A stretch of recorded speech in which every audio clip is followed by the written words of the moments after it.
Welcome into the CHGO Blackhawks Podcast Postgame Show. I'm Jay Zawaski, Mario Tirabassi to my left. Greg Boysen will join us from the United Center momentarily. The Hawks beat the Philadelphia Flyers, one of the few teams in hockey worse than the Blackhawks. Take that, Philly, you bunch of jerks. We're presented by PointsBet. Use promo code CHGO when you sign up to get 2 risk-free bets up to $2,000, but that's not it. Oh, no. If you make a $50 or more first-time deposit, you'll receive a free CHGO membership, which unlocks all of our great web content, and you'll even get a free shirt of your choice from the CHGO locker. That's $2,000 in free bets, a free CHGO membership, and a free shirt from the CHGO locker, all for making a $50 or more first-time deposit at PointsBet. Remember that code, CHGO.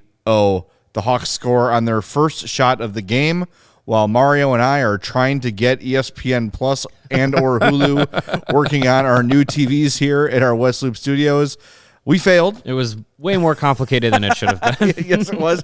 We failed to do that. The smart TVs are kind of dumb right now. Yeah. But we watched on our laptops. We were in perfect sync. It was beautiful. Yeah. And all around, look, man, that's everyone this week has talked about finishing the season strong and putting on good performances at home to thank the fans who are still spending their hard-earned money to go watch this team that's frankly not very good. And they delivered. You could say everything you want. All the qualifiers are there, that the Flyers are not a good team. Those things are true. But the Hawks came out, played 60 minutes, played well. They were by far the better team, in my opinion. They deserved to win, and they did. I think it's pretty simple. You want to win a game in which the teams are thought of as being pretty even. Yeah. So, hey, you get 2 bad teams, the only game of the night, and you get the win. So the Blackhawks were the best team in the league tonight. So that's right. That's the best you can do. No team in the NHL played better than the Blackhawks tonight. That's absolutely true. And look, Yes. when it comes down to it, you look at these two teams, and the Blackhawks star players are better than the Flyers star players. Taves and Kane and DeBrincat are better than Van Riemsdyk. And the Flyers traded their biggest stars. Yeah, so, right. Yeah. Claude Giroux, one of my favorite names in hockey. Yeah. 3-1 win. Let's be happy about it. Let's celebrate it. You know, it's we only have 2 games left to go here on the season. This could be the last win we get to experience, so we might as well have fun with it. We might as well enjoy it. We have been tough on Jonathan Taves all year. Outstanding. Number 1 star of the game in this one, and of course we'll give our 4th star as we go on here when Greg joins us. But I think Jonathan Taves played one of his best games of the year. He looked motivated. He looked hungry. He was doing all the little things that Jonathan Taves has done throughout his career that make him and made him such a beloved figure. And it's great to see, man. I just think finishing the season strong is the best way to enter the offseason. Mm-hmm. You can say, hey, look, at least those last 3 games, we played well. We got some wins. We picked up some points. And now we can hit the offseason, take a giant deep breath, which everyone who works at the United Center and Fifth Third Arena needs to do right now because it has been a slog. It has been a long season. So the offseason is coming right in time. But I would just love to see them finish strong, and this is a good start down that road. Yeah, and they have an opportunity in these last 3 games to play some teams that are on their same level, and then on Wednesday, a Vegas team that may or may not be eliminated from playoff contention. So you might get a down on their a down on their what the exact term would be, but a grumpy Vegas team that's kind of pissed that they may be out of the playoffs, and you might catch them on a night where they're just like pack it in kind of thing, and might be able to get a home finale win in the final game at the United Center. That'd be a great way to close a season that's been very difficult for the Blackhawks to get 2 wins in their final 2 games at the UC. And then they play Buffalo in the final game of the year, which, I mean, it's Buffalo, but they're probably also saying it's Chicago. And Chicago, blew that 5-1 lead against the Sabres earlier this season. So obviously there's no room to say, oh, it's just Buffalo. But I mean, it is still kind of, you still can say it. It's the Sabres.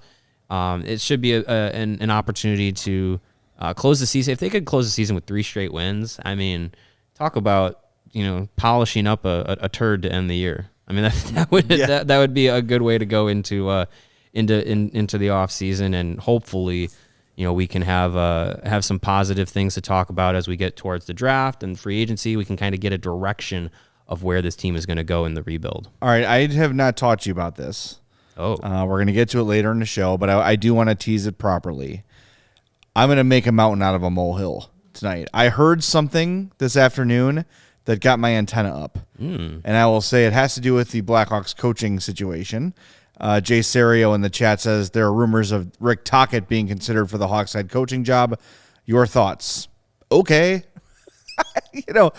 One thing that I think with Rick Tocchet is Derek King talked about the presence that Joel Quenneville and Al Arbor had. I think Rick Tocchet comes with a similar presence, maybe not quite as not quite as high up as those two guys, but it's a respected guy. Be a great partner for PointsBet, I think. It'd be really great to have him as part of things. And fantastic. So we'll get into, we got the whole offseason getting into coaching stuff, but stay tuned, because I heard a little something today that got my antenna up. And Ryan K in the chat also talking about Seth Jones, had a really great season on the ice, but the goals haven't been there. Mentioned how Seth Jones hit the post a few times. You reminded me, Mario, of an incredible Blackhawks stat that I would like you to share with the class. Yeah, Seth Jones hit the post tonight on the power play, and that was the closest I think the team has gotten to a power play goal from a defenseman this season. They are the only team in the NHL to not have a power play goal come from a defenseman, and that is on a team that has the vaunted power play quarterbacks of Seth Jones and Erik Gustafsson. So that's nearly impossible. Nearly, but nothing is impossible according to the Blackhawks and Adidas. So you told me that, and I was just spent the whole game trying to will a point shot into the net. Like, come on, Seth Jones, you got to get one. You can't have an 82 game season without a defenseman scoring a power play goal. That is seriously. Yeah. Has that ever happened before? Has there ever been a team in NHL history? Without looking it up, I'd say it's had to happen at least once before, but I would also not be shocked if this Blackhawks team, of all teams in NHL history, would be the one to not score a power play goal from a defenseman this season. Put a banner up for that. Yeah, why not? Yeah. You're not putting a banner up for anything else. Retire zero power play goals from a defenseman. Power play defenseman goals. And in the same breath, you don't want to mention, but I think Adam Boqvist has like 7 this year. So yeah. I was always a big Adam Boqvist fan. I like Adam Boqvist a lot, and you had to give up some stuff to get Seth Jones, but I don't think you had to do him and a bunch of first round picks and that was kind of the one or the other, not both. It's one of the final stamps of the previous regime that you're just gonna have to live with. Yeah, and Kyle Davison is just gonna have to play cleanup duty once again. Ryan asks, wasn't Rick Tocchet involved in a gambling ring like 15 years ago? Yeah, that was the PointsBet reference I was making. That's the joke. Things, it was a long time ago. No one remembers that. Yeah. Hey, remember though, Joel Quenneville, when he was originally hired by the Hawks, was coming off a DUI. Remember? And he had to be. They put him up in a consultant role, and I think Denny Savard knew, as soon as this blows over, I'm screwed. And he was right. Yeah. But, people are human. I just think that it's just interesting that whole thing, which involved Wayne Gretzky's wife, not Wayne Gretzky. No. He had nothing. Not the guy that's endorsed by another betting company. There's no way he knew anything about it. It's interesting. I'm sure if that happens, it'll resurface. But people will bring it up. Yeah, I mean, look, we don't know what the coaching search is going to be.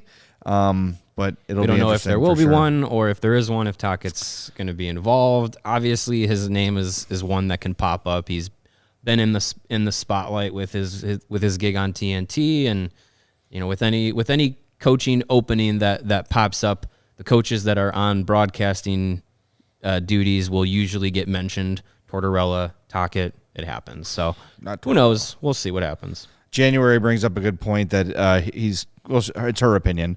Tocchet is gross and doesn't fit the new image. I think that Tocchet is gross. The Hawks will be very conscious of who they're hiring and will do their due diligence on background and on. They can't hire someone and then have a story come out. And the gambling thing, the punishment has been served, all those sort of things. People move on. It was a while ago. So I don't know if that would necessarily be a deterrent, but I just think generally speaking, the Hawks are going to make sure that the person they hire is someone they know is on the up and up and is not going to embarrass them in a month or a year or whatever. Mm-hmm. Yeah, it still might be Derek King. Just saying. If there's going to be a head coaching search, I think what you're going to see from this regime in the front office is very similar to what they did with the GM search. Yeah. In being public about it, right. And not letting the quote unquote, the insiders be like, oh, I heard so and so is interviewing today, and so. They're just going to say, we are interviewing these people, and they're going to try and control their own information, which is, it's good in their favor to do that, and it's good to just be open about it. It doesn't leave things up to speculation, and doesn't leave a fan base that has been left in the dark on a number of topics in the past. Doesn't leave them guessing and wondering what's going on. So I do think if there is a head coaching search, I feel like this Blackhawks front office will be just like they did with the GM search. It'll be open and for us to talk about openly. Hey, we appreciate everybody jumping in live with us here on YouTube, and all of you who are subscribed on the podcast. Make sure you subscribe wherever you listen, Apple, Spotify, Pocket Cast, Stitcher, whatever. Hit that subscribe button. Turn those notifications on so you know when a brand new episode is available. We do 5 a week. With the season wrapping up, we're going to be recording pretty much every day, Monday through Friday, around 1:30. So you can look for the podcast around 3:15. Our off-season schedule, yeah. Yeah, that looks like what it's going to be. So there's something to keep in mind. We'll be doing live stuff too, so don't worry about that. But the best way to support CHGO, all the shows here at CHGO, is to download that PointsBet app. And when you do, use the promo code CHGO when you sign up. If you do that right now, you'll get 2 risk-free bets up to $2,000. But that's not it. If you make a $50 or more first-time deposit, you'll receive a free CHGO membership. Why do you want that? Well, you get access to all of our great web content. You get access to our Discord, our members-only Discord. We got some cool stuff on the horizon for CHGO members only that we can't talk about just yet, but I promise you're going to want to jump on that. And you get a free shirt of your choice from the CHGO Locker. That's $2,000 in free bets, a free CHGO membership, and a free t-shirt from the CHGO Locker, all for making a $50 or more first-time deposit at PointsBet, and that's your home for live in-play betting. And guess what? It just got even better just in time for the NBA playoffs, introducing their new feature, Live NBA Same Game Parlay. For the first time ever, you can build the perfect live NBA Same Game Parlay only with PointsBet. Combine your favorite bets anytime during the game, and if you want more, you can always boost your live same game parlays. Watch live, parlay live, and boost live with PointsBet. And remember, online sign-up is available in Illinois. Start to finish from your phone, you can sign up. So what are you waiting for? Once the game starts, don't just bet. Live your bet life with PointsBet. Gambling problem? Call 1-800-522-4700. Got to jump on those NBA. Got to jump on those NBA bets before the Bulls get knocked out here. I know nothing about the NBA, so well, the Bulls haven't looked good, even though I know that they got the Game 2 win when we were in studio here. Maybe that's the good luck charm. Maybe the Blackhawks and Bulls podcast have to cross over so we can be in the same room and have our energies mix and help the Bulls to get a win in Game 5. All I know is if the Bulls are going to win, Andre Snocioni has to step up. He's got to get the ball to Luke Longley down in the slot. He's got to run the 3-4-5er screen and roll, kick it out to BJ Armstrong, So you do know about basketball. Whoever they're playing is going to lose. You do know about basketball. I know more than I know more than I let on. I could not. I just can't tell you what's happening. Yeah. Like I get it. I only have so much headspace. I do have a large head, as you can see, especially from the side. But there's just not. Thank you for zooming in, Natalie. When I talk about my giant head, appreciate that very much. Perfect time. Yeah. It's just not my thing. Oh, give me hockey and wrestling. There you go. Yeah. I did take the Blackhawks on my PointsBet app tonight on the money line, so that hit. Nice. That was good. I usually try and pick a couple of winners in a parlay for the NHL slate, but again, this was the only game, so I was 1 for 1. That's perfect, just like the Blackhawks were when they started the game. 1 goal on 1 shot. Well, Madeline asks us, which team are we looking to go far in the playoffs? I am rooting for the Wild. Not only because of the first-round pick that the Hawks would get if they make it to the conference final and Marc-Andre Fleury wins 4 of those games, I just like the way they play. Mm-hmm. I think they're scrappy. I think, it's interesting. They get rid of Parise and Suter, and all of a sudden they're the best Wild team they've been in a long time. Isn't that funny how that works? Yeah. I like them. I like Calgary. I love the way the Flames are built. And if I could have a beer with Kyle Davidson, I would say that's what I want. Be that team. Do that. Yeah. Find me a Kachuk, not a Kachuk. Nice. Anytime the original 6 is represented, I'm down. Love to see the Rangers in the final. Mm-hmm. Love to see Artemi Panarin win a cup, and Chris Kreider with like 700 goals. Like, what the hell is going on? Just that random age 30 and over, just hot season. Yeah. So I will say in order: Wild, Calgary, Rangers. Those are my 3. I put money on the Panthers to win, so I wouldn't be too mad about that. It's not bad money to spend there. Yeah. For Blackhawks reasons, I'm also hoping that the Wild go deep into the postseason. And we were talking before the show. My cousin played professionally years ago. He was originally drafted by the Rangers. Mark Messier. Yeah, my cousin Mark Messier. He was originally drafted by the Rangers back when I was really started getting into hockey when I was younger, and so I've always had an affinity for the Rangers. So that would be really cool to see them go deep.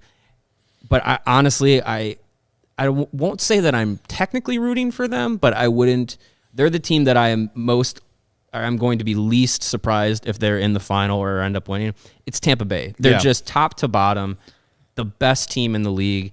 And I know we've seen a lot of Colorado this year, but they were mentioning it on the broadcast in one of the intermissions that Colorado hasn't been playing too well getting into postseason time. They've lost a couple in a row here as we get to the end of the regular season. But Tampa Bay is a team that you don't worry about them playing bad because they have the 2 back-to-back cups to back up their resume, and just the depth of the team that they have. The stars at the top of the lineup can just carry any game. Any one of them can do it. And then you go down the line and you have the depth that they do both up front and defensively, and you have one of the best goaltenders in net. It's just, you just look at that team and you're like, who's beating them in a 7-game series? Yeah, it's really tough. And we talked for years about the Hawks flipping the switch in time for the playoffs. And they just, when you're a great team like that, you just know how to do it. And I think, Mark Lazarus wrote about it today, about how, the fatigue of the season's wearing on, and sometimes the regular season can drag on, and the playoffs are, obviously when you start to ramp things up. Because I think even Hawks fans would acknowledge that when the Hawks were really good and winning cups, that the regular season was just kind of like a technicality. Mm-hmm. Like, all right, well, whatever seed the Hawks get, they're going to have a good a chance to win as anybody. So let's just hope they can turn it on in time. And sometimes it would take them a game or two in the playoffs to hit the switch. But when they did, they very easily could have won 4 cups in 10 years had Nick Leddy's butt not helped the Kings out. Yeah, not been in the wrong place at the wrong time. Because they definitely would have beat the Rangers that year. Yeah. Yeah, I remember watching that Western Conference final thinking this is the Cup final. Yeah. Whoever comes out of this is going to win the whole thing.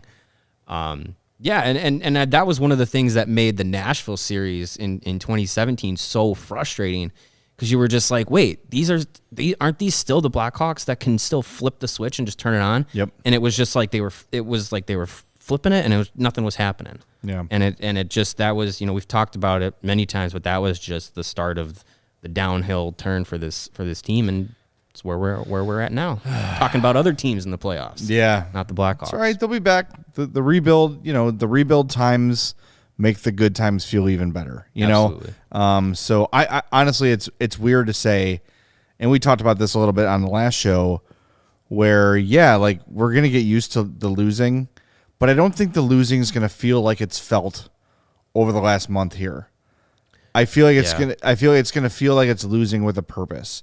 And we'll be watching people develop. We won't see guys who are so burnt out. I'm just really looking forward to a nice offseason to kind of refresh everything that's going on, figure out the coaching situation, figure out Kane, Taves, see how Davidson drafts, see how he approaches free agency. There's a lot of cool stuff that we're going to have to keep our eye on this offseason. Then when the season begins again, fresh for everybody. And I think everybody's looking forward to that opportunity. We haven't had a true off season for the Blackhawks since, in the last 5-6 years. True. We haven't had a true off season where the end of the year of that season matched the plan that was laid out in that summer. Because from the Nashville series in 2017, basically up until this offseason, it was like, well, we're still going to go for it. We're going to figure it out. We're still going to go for it. We're going to figure it out. And heading into the shortened season in 2021, it was like, well, it's going to be young, but we're still going to try and compete. And they were young, and they still tried to compete. And I think everyone was kind of thinking, okay, they were young. The term youth movement was thrown around. And I think a lot of people expected last offseason to kind of follow suit and be like, okay, like, what is the plan for the young players? And then everything got flipped, and it was like Marc-Andre Fleury, Seth Jones, Jake McCabe, Tyler Johnson. We're going to go for it. And now we're at a point where it's just like the losing this season, I think, has become so bad because, like we mentioned on the last podcast, there were expectations so much higher than where we're at right now. Right. And so I think that's made the losing in the last, just over this year, and then the slog to the end of the season have made it so bad because a lot of fans had such high expectations for what this team could have been. And now we can go into an offseason where Kyle Davidson can lay out the blueprint of like, okay, here's how we're going to draft. Here are the players we're going to target in free agency, target in the draft. Here's how we're going to mold the team moving forward. And yeah, you can probably ice an open night lineup where you're like, this team's not going to win a lot, but you can expect it, and you can know that the goal at the end of the year is to have a chance at a Connor Bedard or an Adam Fantilli or Matvei Michkov. Like, that's what you want to go for. Right. And knowing that being the plan, likely the plan, it'll make losing 50 games next year or whatever it ends up being a little bit more bearable. Well, because it's the expectation. Got a comment here in the chat from Eric. He says, the Hawks need to sell the team, then they'll be good again. Free agents aren't coming here after the town hall. I guarantee you, very few players in the league even know about that. They're just not aware of it, and they want to play where the fans come. They want to come to the place that's going to pay them. Yes, the opportunity to win matters, but I don't think the Hawks lost any sort of free agent appeal because of Rocky Wirtz's outburst during a town hall. I think most players don't care. They're not paying attention to that stuff. I'd be shocked if 1% of NHL players would even have a hesitation about it because of the town hall. Now, maybe the other stuff, maybe the Kyle Beach fiasco and, that sort of a thing, or maybe they don't want to be part of a rebuild. Those, I think, but I think the town hall thing was such a hyper local story that I don't think it has any impact on free agency. I really don't. I think, look, if Bill Wirtz can attract free agents and guys want to play here, right? Like Brett Hull was ready to sign until they lowball them, and there's so many stories like that, right? Guys want to play in Chicago. They are treated like royalty by the club. The facilities are outstanding.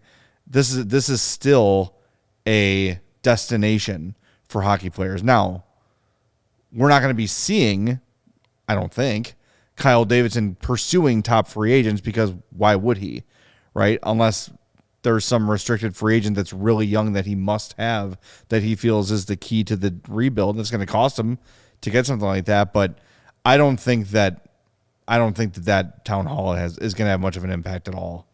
I mean, I would put more weight on it than that. I do think it did circulate pretty far outside of the city. I think there was a lot at the time that it happened, a lot of league-wide recognition of that moment and what it meant, given the entire story of what happened with Kyle Beach and how it was handled and the investigation and everything.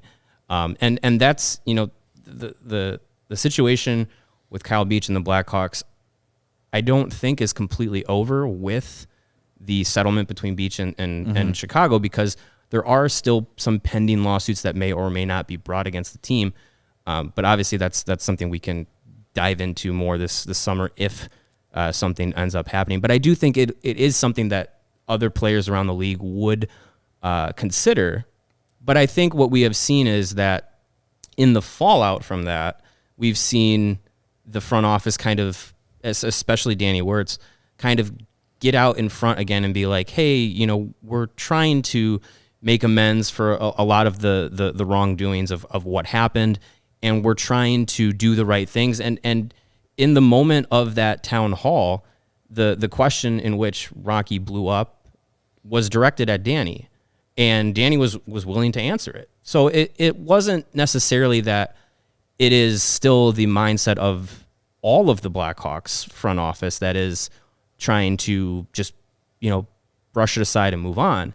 I think while Rocky is still at the top, I think Danny and Jamie Faulkner and Kyle Davidson are starting to move forward into the spotlight of this is the front office.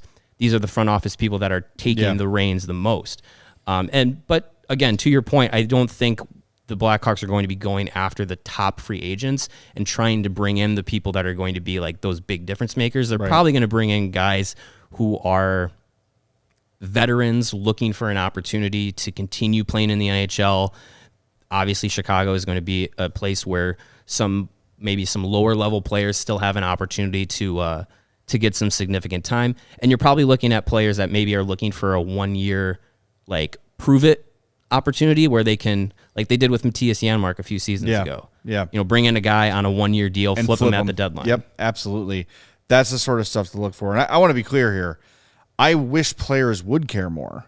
It's a freaking sexual assault that got covered up. Yeah. It's a crime, first of all. It is a huge embarrassment, and it will forever stain this organization.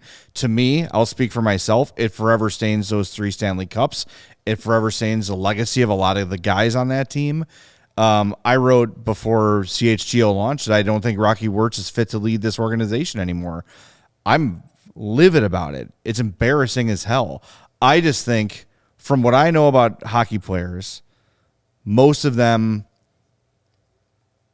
have either forgotten about it or are just kind of like, that kind of sucks. Like, it's just, hockey players are very, I don't know. I'm trying to say this correctly. I don't want to say, they're sort of like horse blinders on. Sure. They just kind of do their own thing. Hockey players, especially, very specifically, hockey players don't like to rock the boat. Mm-hmm. That's how the damn thing, part of why it happened in the first place, is if guys knew about it, they're like, I'm not talking about that. Nope, I don't want to talk about it. He's fired. Aldrich is gone. Good, they must have handled it. You know what I mean? Yeah. And I think it's also a young man thing too, where it's like, this is uncomfortable. I don't want any part of it. I don't want to hear about it. I heard some things. I'd rather not get into it. Let's just hope it goes away. And in their minds, it did, because Aldrich was gone. They didn't go and say, what was the exact procedure? Maybe they should have, right? But I just think that I think that a lot of the vast majority of hockey players, and look, young men in general, are just kind of like, oh yeah, that wasn't great. I think, I would hope that a player would go do a free agent meeting and look at Rocky Wirtz and say, you know what? I was thinking about signing here, but I'm really concerned about your outburst at that town hall, or I'm really concerned about the way the organization handled the Kyle Beach's sexual assault. Mm. I think you guys didn't do a good enough job. I would love for some hockey player to jump out of that hockey culture and make a statement about it and stand up for it. And throughout this entire year, Lots of guys had the opportunity to do that, and every one of them, unless I'm wrong, unless I'm forgetting something, and please, if I am, remind me, every one of them failed when given the opportunity. Some guys would fail and then the next day be like, sorry, I failed. I'm going to fail slightly less today. But no one was like, it's terrible. It can never happen again. That's the end of it. I want answers. None of that. You saw none of that from anyone in hockey. Yeah. Not just players, leadership as well. And just look at the NHLPA report that came out last week. Like, well, we were going to call it a whoopsie-doo. Right. It was a whoopsie-doo. Sorry. Come on. It's hugely disappointing, but that's the reality. I just don't think that overall that's going to impact the Blackhawks free agency search in iota. It should, but it won't. I think that there's a lot that players will not say publicly to the media, and I'm sure that there's more in-depth conversations that are being had outside of the public realm. Sure. But again, I completely agree. I think it is definitely a hockey thing that they keep kind of things close to the vest. They don't really have a lot of room for expression. Don't have a lot of room to kind of shake things up and go outside of the box.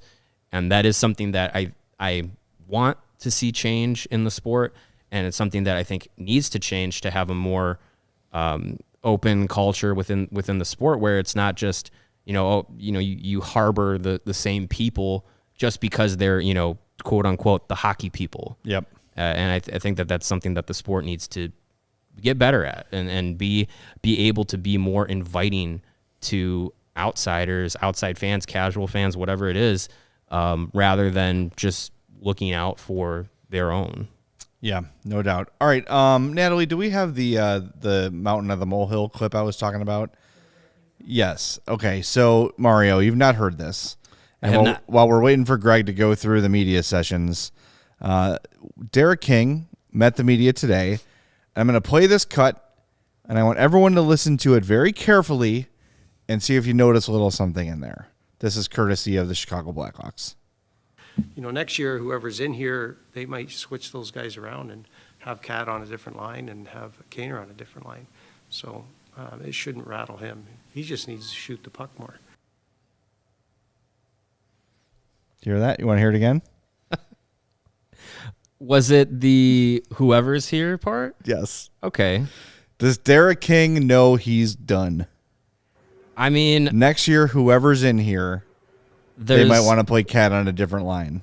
There's nothing that has given me any confidence that he's going to come back, especially at this point in the season. I think if the Blackhawks were going to say he's coming back, they would have already done it. Yeah. He when he was here in studio, he alluded to, I might not. He said, next time I'm here, we might have a few beers on set or something. He's like, if I come back. So it was just, just kind of it's funny. So, he is very self-deprecating in his role. Yeah. That sounded different, though. And I'm overplaying it, I'm sure. But yeah, it's funny, like, just to give you guys I do see where you're saying. When we were offered, before Derek King came on, it was like a couple weeks to make happen. And we all said to each other, well, look, if they're putting him on with us, they surely think he's going to be back. Right? Like, they wouldn't just bring him in here for no reason. Yeah. And now, the more time that's gone by, I just don't think that it just doesn't feel like he's going to be back. I mean, we've talked about it. I don't think there's any reason that it would be bad to have him back, but maybe the Blackhawks are starting to think outside of Derek King.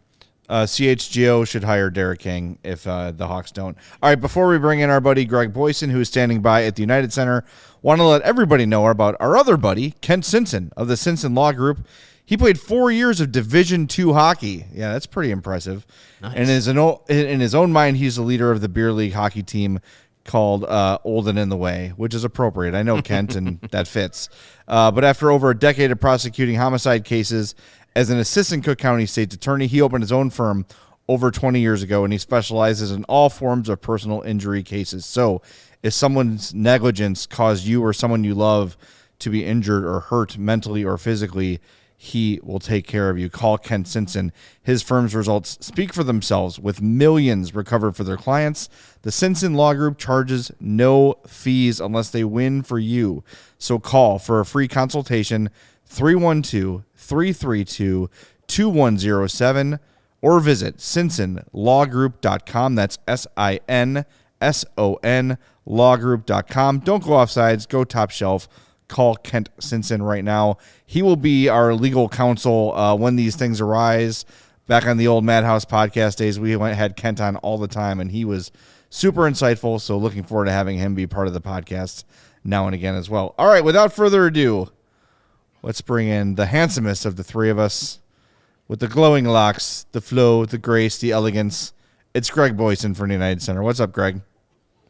I believe the official hockey term is lettuce. Lettuce. You got a good lettuce. Yes. So thank you for buttering me up before you put me on the air. I appreciate it. Of course. What did we learn post-game today? What was said? There's 2 more games left in the season. That's what we learned. Nice. They confirmed that, huh?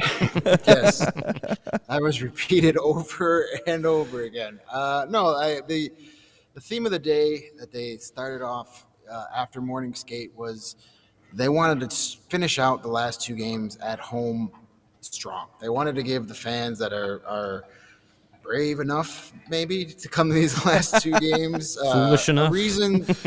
Whatever, you said it, not me. They wanted to give them a reason to get out of their seats and cheer and make them glad they came. And the smallish crowd that was here tonight, they left happy. They had a lot to cheer about. That was big. They wanted the Derek King preached that this morning. All the players preached it this morning. They want to win these last 2 home games, to kind of have a good taste in their mouths and kind of reward the fans one last time. So they got half of that done with a win over a glorified AHL team in the Philadelphia Flyers. So they could have easily won that game 6-1, or they could have lost that game 5-4. So it was an entertaining first period, that's for sure. Second period was kind of Ooh, very sleepy. Yeah. Yeah, and then the third period, there was plenty of a lot to go. It felt like an NBA game there. The last minute and a half took like 8 minutes to play, but they finally got it over with. But a strong performance by Kevin Lankinen. I'm sure you guys talked about him. They actually gave us 3 players and coach after the game, which was rare. So they gave us Gustafsson, the first goal scorer, and the second. Vlasic. I was gonna say second guy was so exciting. I already forgot who it was. And then they snuck in a very happy and smiley Kevin Lankinen, who was very happy with his effort tonight, and so was Derek King. And Good. It seemed that the rebound control was a bit better tonight, or maybe it was just the fact that the Flyers never had anybody in front of the net where those rebounds could hurt him. But there did seem to be better rebound control than in the past, and that's something he definitely needs to improve on, as we've talked about. But overall, not a lot to complain about after this game. No, it was a solid effort. You score on your first shot of the game, and you never really look back. I don't know if the Flyers got the memo that you're supposed to come back on the Blackhawks when you play them. Yeah. You're supposed to help them. Yeah, but they're just not good. That's all. I just can't. There's really nothing in this game that I can be upset about. They played well. Yeah. They played a solid 60 against a bad team. Sure, they played really bad games against bad teams this year too. So the message, like you said, even before this game, Greg, has been finish strong, put on a good show for the fans, and they're 1 for 1 since they started talking that way. So, hey, to me, and we'll get to our 4th stars here in a minute, but the number 1 star, this was throwback Jonathan Toews, man. I thought this was his best game in a while. Yeah, he's been really good. He was good tonight. Maybe it made you maybe he saw those Flyers uniforms and he got a flashback to 2010 and made him go out there. But that line with him in between Tyler Johnson and Dominic Kubalik has been very good since they've been put together. Very noticeable. Even Kubalik, we'll get into this in a minute, but I mean, he was very noticeable out there. He was setting screens. He screened that on the first goal. He was making some really nice defensive plays, breaking up passes. that whole line was active in all three zones, and that's all you could really ask for. So you got your two veterans out there in Taves and Johnson, and their play has been rubbing off on Kubalik of late. So it's been a very good line, and as Derek King said after the game, he said, "Man, I wish I had Tyler Johnson the whole season because he's really starting to like come into his own." And he said, "If I had this in November, I'd really have something to work with." Hey, real quick, Mario, I meant to mention this to you, and I don't know if anyone else noticed this. Maybe if you're in the chat and you noticed this, there was a moment in the second period where Patrick Kane had the puck on the near board, so like the right wing side, and he was being defended by Nate Thompson, number 44. Patrick Kane made a head fake and went around number 44, and I was like, whoa! It was like Stanley Cup 2010 flashbacks. It wasn't Kimmo Timonen, it was Nate Thompson. But for a moment there, I saw the Kane head fake going around number 44. It was just the mirror image of it, and I was like, oh, that's familiar. I remember that. Let's live in that time. Yeah. Yeah. I mean, speaking of the vintage Kane, the vintage Taze kind of game that he had tonight, Ryan brings it up in the chat here. Taze on pace for 57 on a 57-point pace since the All-Star break. I meant to look it up. I forgot to do it, but I think the first half of this season was just a complete, like, Taze looked just completely unlike himself. And there was the narrative of taking like 25 games to score a goal to start the season. And then, I think as the season went on, he's gotten better. The second half of this season has been a lot better than the first half was. So it's great to see him have efforts like he did tonight, active early. He obviously he hated the penalty that was called on him, but it ended up working out in his favor, getting the breakaway.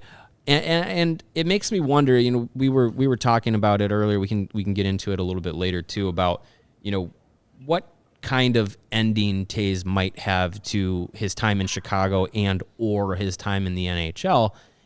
And it makes me wonder, and Greg, you can kind of talk about this too. It makes me wonder if he were to make a decision this summer to say that next year was his last, it makes riding out that final year of the contract a little bit more stomachable. Yeah. And then also seeing the way that he's played in the second half of the season makes it a little bit more makes me at least a little bit more optimistic, thinking that maybe he just needed some time to get back into hockey on a regular basis after taking a year off to finally kind of get back to a semblance of his old self, so to say. And it makes me wonder, like, if that option is presented to him, just like, if you want to ride this out, we'll just ride it out next year and kind of have your farewell tour. If that would be something that would be fine to do. If I had, even at $10 million, if it was up to me, Taze would do the Getzlaff thing and say, next year's my last year in the league. Let's have a league-wide party for me. And then we'll have Patrick Sharp ride out in a dune buggy and give him a hug at the last home game. My thing is, if you keep him for next year, and he continues to play beyond next year, you need to get something for him. Right. And I don't think at this point you're going to. If you try to trade him this offseason, you're going to have to eat salary either way. But this is going to be one of those Brian Bickle situations where you have to give up a prospect you really like just to move that deal. I think they're better off saying, hey, are you willing to hang out, bet on yourself during the season, and maybe we can find something for you at the deadline, or he just walks away. I don't know. We've got the whole offseason to think about it, but here's another thing, gang. We are looking at a distinct possibility that we could be watching the last two games of Jonathan Taves and Patrick Kane as Blackhawks. I know it sounds crazy. I don't know what the percentage is, but there is a percentage chance that that's what's happening. It's not zero. It's not zero. Well, yeah, with the Taves stuff, first of all, Mario, very good using the word stomachable. I don't even know if that's a word, but it is now. So it is now. Yeah. Able to be stomached.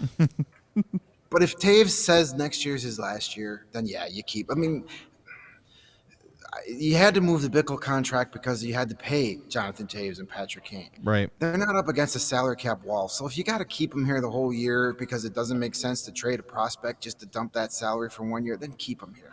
Like, at this point, there's no salary cap crunch right now. He's not going to prevent you from signing anybody else. You're not going to be players in the free agent market as far as big ticket items go. So at this point, if he doesn't want to be traded, then just you suck it up for a season. Yeah, you'd like to get something for him, but that would be the ideal situation. That if he says, "Yeah, this is my final year," the marketing department would love that, because then they've got a reason to sell tickets that whole second half of the season when they otherwise, we're looking at a lot of empty seats. Hey, it's your last chance to see Jonathan Toews come out. They can do a 19-game ticket package for Jonathan Toews next season. So lots of different scenarios. Honestly, I think he's here next season, and I think he'll be here the full season, and then they see what happens. Maybe something happens at the trade deadline. I can't see them packaging another high pick or prospect to dump that salary for 1 year when they don't need to dump salary. You don't need to get rid of that salary in order to re-sign Alex DeBrincat or re-sign one of these other guys or bring in a big name free agent. So just, you know what? If you're gonna pay half his salary anyway, might as well just pay the full salary and get the marketing bump from him. Yeah. And we got all summer to discuss too, what maybe he wants to play 2 more years. Do you have any interest in that? At what number are you interested in that as a Hawks fan, as a Hawks observer? Is there any interest in him? Because I don't know. Because part of me believes Jonathan Toews is going to look at the last few years of his career health-wise and say, do I want to keep doing this? Or do I just want to move on to the next part of my hockey life, which will almost assuredly be in coaching or in management? That he's going to be a guy who's got a job in hockey as long as he wants one. Mm-hmm. Someone's going to hire Jonathan Toews. The Hawks will hire him to do something. Of course they will. So I don't know. I'm really looking forward to, at the end of this week when the season's over and we get these exit interviews, to hear where these guys' heads are at, Kane and especially Jonathan Toews. Now that he'll have some time to kind of, season's over. I finished pretty strong overall. Where am I at? Where am I at with the Hawks? Where am I at with my career? That to me is the top story of the offseason. Mm-hmm. And we know where Alex DeBrincat's head's at heading into the offseason. He was very clear this morning. Said some very interesting things. They asked him if playing on a line without Patrick Kane would affect his numbers or would affect the way he plays. And of course he said no. And, he's basically said whether Toews and Kane are here next year, it's not going to affect how I approach the season. The one thing that kind of jumped out at me, they brought up a question about Dylan Strome and the Masterton Trophy, and the way he's persevered this season. Yeah. And he said that he's had a great attitude the whole season, and he's never been down. He's never been poor me attitude. He's never been grumpy. You don't need a grumpy guy in the locker room. That kind of made my ears perk up, because Derek King has called Jonathan Toews grumpy on a handful of occasions this season. So yep. I'm not saying that's what he was referring to, but maybe do a little connect the dots, and he's praising his buddy who was positive when he had every right to be grumpy, and maybe it was a little veiled shot at somebody who wants to be mad. So DeBrincat's got the right frame of mind, and he's the way he talked today. That's a guy that's going to have the C on his jersey in very short order. Feels like it, doesn't it? Yep. Yeah, definitely does. By the way, we have not gotten to the Strome news yet, and you mentioned it there real quick. He is the Chicago nominee for the Bill Masterton Memorial Trophy. If you don't know what that is, it is awarded annually to the NHL player who best exemplifies the qualities of perseverance, sportsmanship, and dedication to ice hockey. And no one on this team fits that bill better than Dylan Strome. Mm-hmm. And a nominee from all 32 teams. Right. But yeah, Strome is absolutely the person that I would have expected to be nominated from this team. Just the way his season started to where it's at now is just night and day different. I think Toews probably has an argument too. A little bit, yeah, a little bit. But I think it also, it's not just an award for what it says it's for. It's all, you also got to factor in a little bit of performance into it too. And I think Strome has gone through a challenging season. He was basically written off by Jeremy Colleton and has come come back to be one of the top producers for the team in the second half of the season. So that probably puts him a little bit more over Taves than that does. But having to survive Jeremy Colleton, you should deserve a reward. Really, that's definitely commendable. Man, you were talking, Mario, just about how the season began with the expectations, and then the horrible start, and then Jonathan Taves doesn't score for 700 years, and then the Kyle Beach sexual assault story comes out, and then Colleton's fired, and then Bowman resigns, and then, oh my God, it has just been the longest year ever. Oh my God, it's so crazy. Very difficult. Yeah. All right, why don't we get to our 4 stars, shall we? Let's do it. All right, let's go. I will go first. I'm going to give it to Phil Kurashev. I call him Phil because we're buddies like that. Phil the Throw. Just eye test made me choose this. Okay, wasn't looking at the stats. Greg, Mario and I had to watch the game on our laptops, so we are not web surfing as we typically do. So the eye test told me Kurashev had a good game. Go back and check the stats. Almost 11 minutes of ice time, 5 shots on goal, 3 shot attempts, another missed shot, and 4 blocked shots for Philip Kurashev. He was all over the ice. I'm convinced he hit a post on that same power play that Seth Jones hit a post. I didn't get a chance to see a replay of that shot, but it sounded like he hit a post in the same sequence as Seth Jones. I thought he had a really solid game, and that's a guy who, when challenged this season, has responded. And I really am curious what his ceiling is. Is this all Phil Kurashev is? I don't know.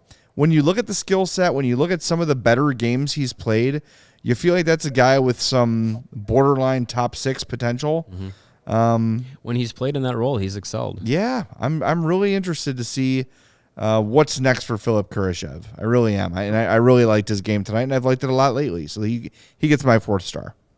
It was good to see him excel not on the top 6. He was on the 3rd line tonight, so it was good to see him excel there. And, yeah, he had 5 shots on goal, and I would say at least 3 of them were prime scoring chances. So good job for him. I'm going to do my 4-star guy we talked a little bit about, Dominic Kubalik.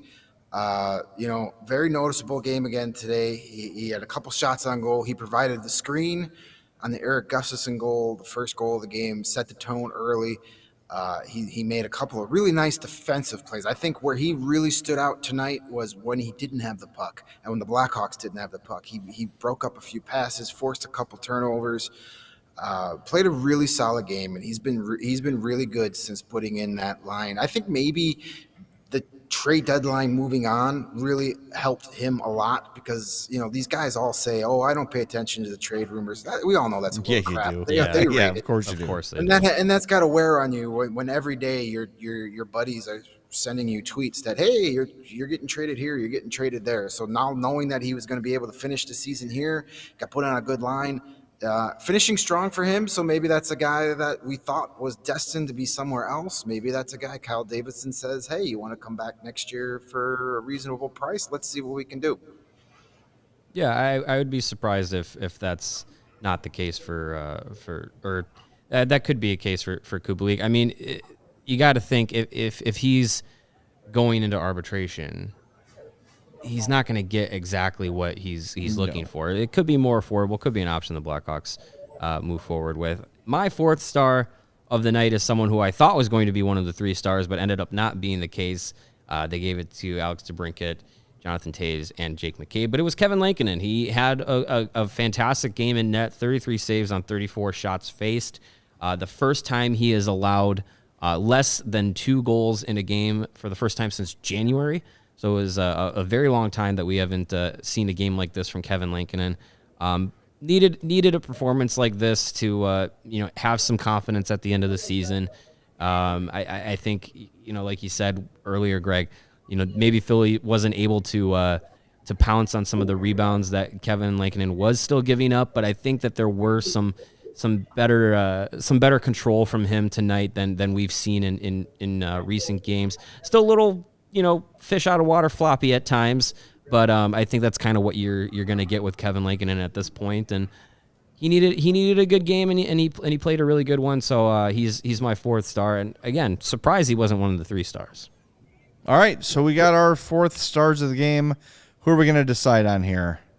I'm pretty firm on Kevin tonight. I'll concede and give it to Lane because he Yeah. had a good game. He needed with it, ya. and you know what? He's such a good kid and so easy to root for. He's always got a smile on his face. So having him get a little momentum here at the end of the season is huge for him. Regardless if he's here or not, I'll be, hoping he has success next season, regardless of the sweater he's wearing. So I'll have no problem giving it to Lankinen. All right. Congrats, Kevin Lankinen. You get a CHGO Blackhawks t-shirt or something. Something. All right, Greg, go home. All right, feed, yes, sir. go feed the dogs. Go feed me and the dogs. All right, There we'll you see go. you tomorrow. Reminder, everybody, by the way, tomorrow at 1:30 p.m., we will be joined here in this very studio by the new voice of the Blackhawks, Chris Vosters. So make sure you tune into that podcast and give it a listen. It's going to be a lot of fun. A lot of fun. Cannot wait to get to know him a little bit. Seems like a great dude. He's excited to be here, and we're excited to have him. So 1:30 p.m. on Tuesday. Watch live on YouTube, and, of course, it will be a podcast as soon as the show's over. So, Greg, we'll see you here tomorrow, buddy. Can't wait. See you then, boys. All right, take care. Yeah, Greg. Yeah, Vossers is, he's stepped into this role now as the new TV play-by-play voice after Pat Foley, and you got to think that he is looking for every edge he can have to start, this new career opportunity for him. And I wonder if he has started his day off with some Strava craft coffee, because if you were looking for a competitive advantage, Strava craft coffee is the way to go. Their CBD infused coffee is a game changer and has helped thousands of people to improve their overall wellness and quality of life. Strava delivers a delicious, fresh roasted specialty coffee infused with organic, broad spectrum CBD. CBD from hemp doesn't make you high or hungry, but it does offer real benefits that can help you feel alert and focused without the jitters. Live your day more balanced with less anxiety and fewer aches and pains. Plus, including CBD in your daily routine can even help you enjoy more restful sleep so you wake up feeling your best. The best part, Strava is all about quality. Everything is small batch, fresh, and shipped straight to your door. And CHGO listeners, they can save 25% off their entire order when you use the promo code CHGO25. That's 25% off your entire order at StravaCraftCoffee.com when you use the code CHGO25 at checkout. And if you already love Strava, subscribe and save with the Strava Coffee Club. With Strava, you're in control. Save on your favorite coffees and have them automatically delivered to your home or office on your preferred schedule. So once again, that's CHGO25 at checkout and save yourself 25% off of your Strava Craft Coffee I got purchase. my Strava last week, and it is excellent. Yeah. It's excellent. And I never had like a CBD coffee or a CBD beverage before. I smoke a lot of weed, and I like all CBD stuff. It's legal here. And I like the taste of it and all that stuff. Yeah. But I wasn't sure what to expect from a beverage. There's no like weedy taste at all. None. Especially it just tastes like great coffee, and I truly feel I feel a difference when I drink that coffee as the day goes on, and when I have it multiple days in a row. I sleep better. My body feels better. I'm really achy. I got a lot of like long-term sports injuries that still bother me, and I just feel better. My joints feel better. I feel more limber. It's legit. The Strava is legit, and I know we do the ads, but seriously, this is a true endorsement. It is great tasting coffee, first of all, and the CBD really does help. It's terrific. So I cannot recommend it more. Yeah, you wouldn't think that a coffee would be something to help you sleep better, but it's incredible what Strava can do, and yeah, it's been a good product. Well, it's been a good show. Thanks for joining us after a win. We got 2 more opportunities. Let's hope for 2 more wins. Wouldn't that be great to finish the season that strong? That would be. It'd be fantastic to finish the home schedule with a win over a team like Vegas. Just leave everybody feeling good. That would be just good and stuff. Remember, I know I just told you, but remember, 1:30 on Tuesday, Chris Foster is right here in the CHGO Sports Studios. So join us in the chat. Give him a nice warm welcome. He deserves it. He deserves it. Great dude. Can't wait to meet him and spend some time with him. So hope you can join us there as well. Remember, we are presented by PointsBet. Use promo code CHGO when you sign up to get 2 risk-free bets up to $2,000. I want to thank our producer, Natalie Burdick. Damn it. So close. I'm trying to remember. I'm just so bad at it. I'm so bad with names. Anyway, I won't get it wrong next time. But thank you so much, Natalie. It is always smooth sailing when you're producing, which is the greatest thing that someone on this side of the mic can experience.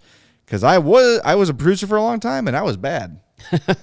And I know what a bad producer does to a show. Yeah. But Natalie, thank you so much. And for Mario and Greg, I'm Jay. We'll talk to you tomorrow with Chris Fosters at 1:30 p.m. Make sure you're no subscribed. broken memorabilia tonight. We got time. We have the shattered skull seconds. of Dave Boland. Yeah. Should we turn Dave around here for the the people that stuck with us the whole time? Dave got I'm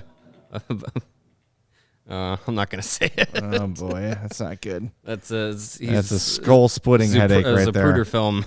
Oh, man. Too real. I'm sorry. Too real. Too soon. All right. Well, now we're in trouble. All right, everybody. We'll talk to you tomorrow. Thanks for listening to the CHGO Blackhawks Postgame Podcast. We love you.